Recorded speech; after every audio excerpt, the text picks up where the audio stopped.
What is up YouTube, Ultimate Lock here, and today we're going to be talking about how Pokemon GO is unfair. So I know Trainer Tips decided to make his video on the matter, and Trainer Tips got a lot of negative backlash for it, and I'm just going to be giving my opinion on the matter. I'm going to be giving my viewpoints on it, and there's a lot of things that people are getting wrong with it. A lot of things that basically I feel like needs to be pointed out and needs to be discussed. So I'm going to be going over three major topics. Topic number 1 is going to be regional exclusives. Topic number 2 is going to be Pokemon GO events. And topic number 3 is going to be legendary raids. So topic number 1, regional exclusives. I feel like regional exclusives is a good idea in a sense. And I know a lot of people are very upset about this. And they're talking about regional migrations and stuff along those lines. But I don't see that being realistic. The reason why Mr. Mime exists in Paris is because of mimes. The reason why Kangaskhan is in Australia is because of kangaroos. Coral reefs, Corsola, etc. The list goes on, and there's a reason why that certain Pokemon are correspondingly exclusive for those areas. The problem that I have is that when you go to those areas, you should be able to relatively easily find those Pokemon there. Supposedly, Kangaskhan is extremely rare in Australia, which that's absurd. If you're going to be going to a country or going and just being in Australia, period, you should be able to easily get the regional exclusive Pokemon. It shouldn't be a common spawn like a Pidgey or something along those lines, but it should be like a starter Pokemon. And I don't think that's that much to ask, especially since the fact that it's locked to that region and there's no trading right now. And that's something that I feel like really needs to be changed, because that's just absurd that it's not like that. So I know a lot of people are going to say, well, that's unfair and everything, and still, well, I know how unfair it is, because in Generation 1, we didn't get Tauros, right? I live in Tampa Bay area, and Tauros spawned about 2.5 hours north of me, so we don't see any Tauroses. So many people from the Tampa Bay area went basically 2.5 hours, and they searched around for Tauros for about 5 to 6 hours, and were unable to find one. Right? And this is when the Sylph Road already confirmed everything. And it was just insane, because so many people were like, yeah, we went there and we didn't find any Tauroses whatsoever. And a lot of people got upset about it. And they're right to get upset, because if I made a freaking, a 5-hour drive there and back to go get a Tauros, and I walked away empty-handed, I would be pissed.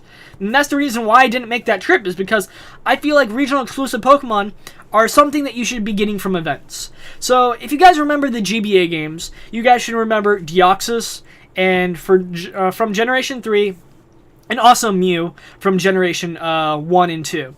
So basically, these Pokemon you were never able to get Deoxys in Pokemon Ruby and Sapphire and Fire Red, right?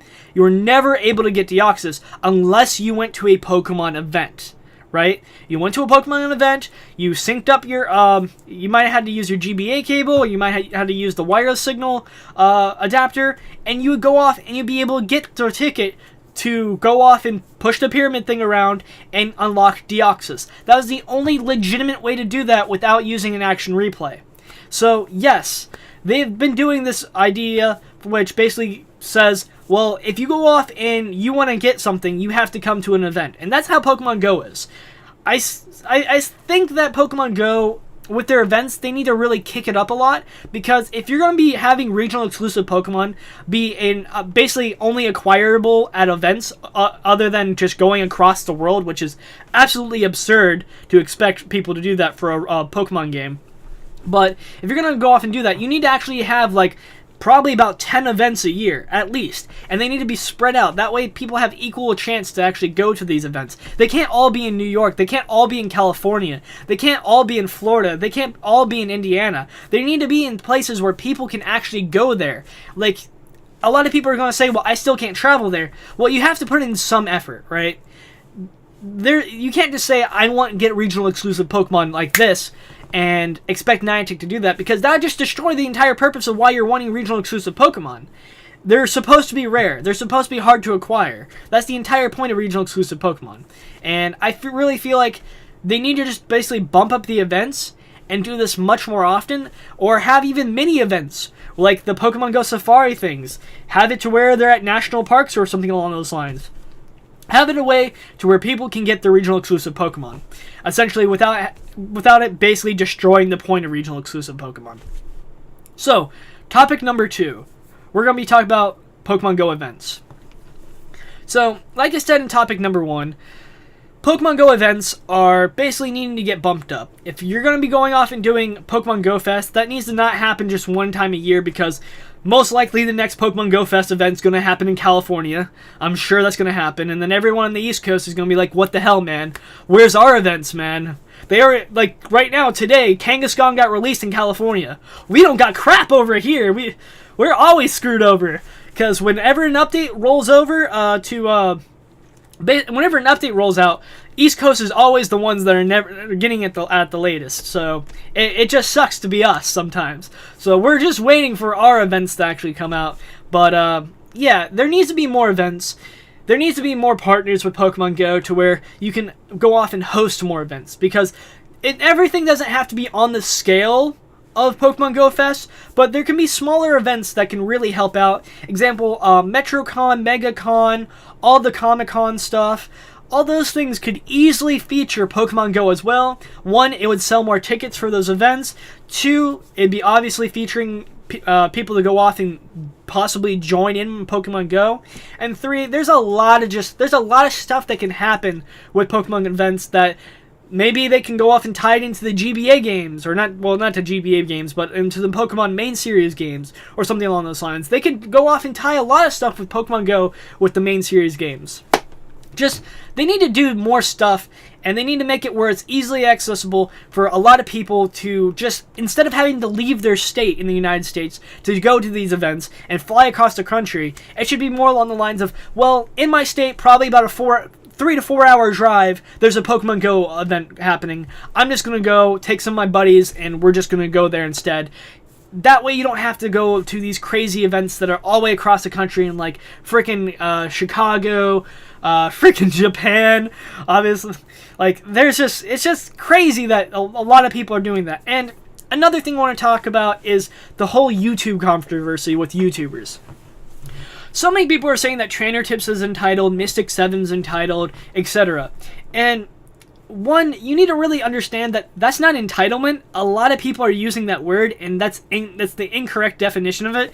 They're not entitled. They obviously don't have a right or have the right to automatically get these passes, to end up get these basically these tickets to go to these events. They get free hotel rooms. No, that's not entitlement. They were given that because they earned that. Despite what you believe in, they have 661k subscribers, at least Trainer Tips does.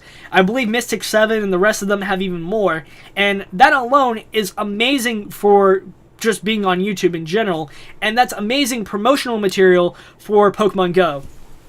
Niantic looks at them as business assets, nothing more, nothing less.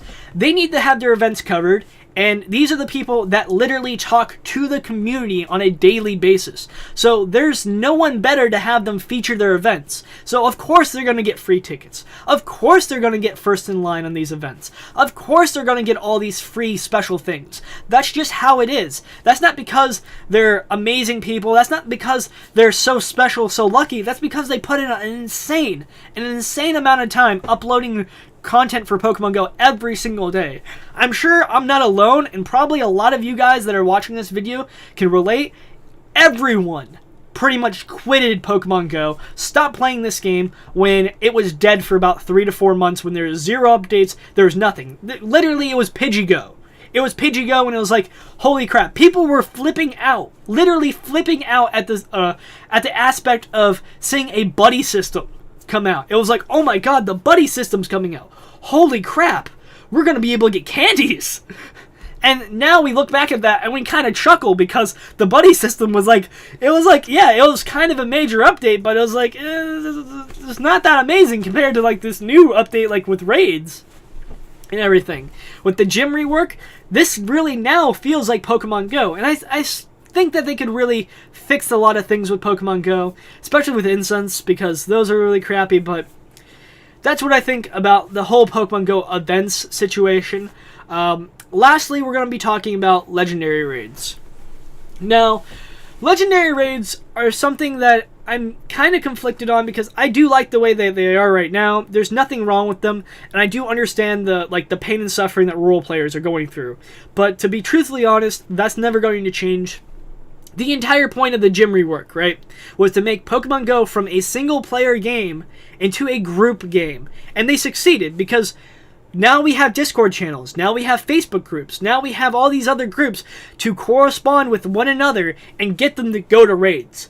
Otherwise, it was just more along the lines of, hey, I caught this cool Pokemon, look at this on Facebook, look at this on Discord. And everyone would be like, yeah, I got about 20,000 of those too. Like, it was pointless. It was literally pointless. But now with legendary raids, now with just raiding in general, there's a reason to actually go up and group up. There's a reason to actually go off and do events that normally no one would ever do. For example, we have a Discord in the Tampa Bay area that went from like probably 200 people to about 2,500 people. I still think it's climbing because people need to actually go off and coordinate with each other. For rural players, obviously you guys are going to be saying, well, this is unfair. Yes, it is unfair. But that's just how it is. There's nothing going to change. This entire raid premise, this entire raid function is supposed to be about multiple people grouping up together. You either have to go off and make a group, you have to go off and make fake Facebook pages, or you just have to find the Pokemon Go players yourself, and you'll have to coordinate times where like maybe every Saturday or the first of every month, something along those lines where you go out and do raids. Sure, it's going to be hard, sure it's going to be a huge problem, sure it's going to be very inconvenient, but that's not going to change Niantic's mind, and I don't see there's going to be any way possible for them to go off and change that. I would like to see wild legendary encounters. I think that would be really cool. I think they could make them on the same rarity as Unknown, which Unknown's stupidly rare, like insanely rare. I've only seen one of them at all, but like, if they could do that, I think that'd be another thing where basically you can find legendaries out in the wild. It'd be really cool. And it wouldn't be that hard to do, and they're already having problems with spoofers anyways, so I don't really see the harm of spoofers going off and getting more legendaries, because they probably already got their fill by now. So that's one thing that I kind of like to see. Another thing, the whole legendary raids, I think that they're going to bring those back at basically Pokemon Go events. Essentially, that's one thing that a lot of people were also complaining about, is that Mewtwo is not released yet there's people that already have Mewtwo. The legendary birds weren't released, but people had them already 24 hours ahead. If you're going to an event and you're willing to dish out money, any amount of money, not just the $20 ticket it costs, but like if you're willing to pay, like, let's just say $200 to $300 to go to an event, you deserve to get exclusive stuff. You deserve to get stuff that people that did not go to the event got. That's generally how it always is at events. For example, I believe at San Diego Comic-Con, Marvel's Avengers Infinity War trailer. Avengers Infinity War trailer was released, right? And we didn't get to see it for basically an entire month after its release at the Comic-Con. So everyone got to see it, but we had no idea what it was shown. We only were able to talk to people that saw it, and we're basically get a gist of basically what they saw. So that's how it is. That's how it is in business. That's how it is in just sales.